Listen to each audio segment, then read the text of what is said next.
Le Point Bourse vous est présenté par Bourse Direct.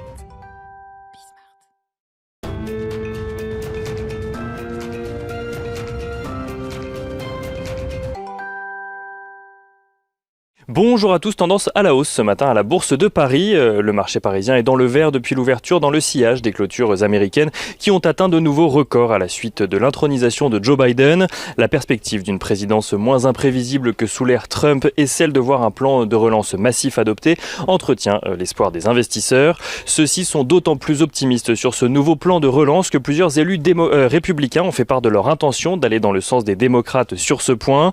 Au-delà du plan de relance, les marchés ont également pris note de la volonté de Joe Biden de réintégrer les accords de Paris, qui était une de ses promesses de campagne.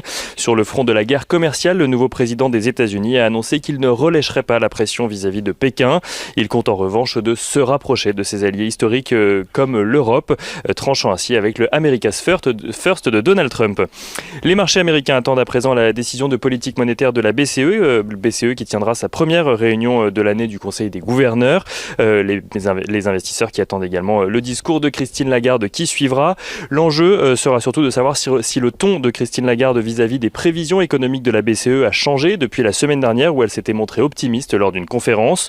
En attendant, la Banque centrale du Japon a maintenu sa politique monétaire inchangée et a même relevé ses prévisions pour 2021, estimant que suffisamment de mesures étaient déjà engagées pour compenser l'impact de la crise sanitaire. Du côté des valeurs à suivre à présent à Paris ce matin, Getlink publie un chiffre d'affaires en recul de 24% en 2020, un recul en lien direct avec les mesures de restriction en France et au Royaume-Uni et donc la chute du nombre de passagers à prendre l'Eurostar notamment, tandis que Soitec maintient de son côté ses objectifs financiers pour son exercice décalé 2020-2021 suite au rebond de ses ventes au troisième trimestre en fin d'année dernière.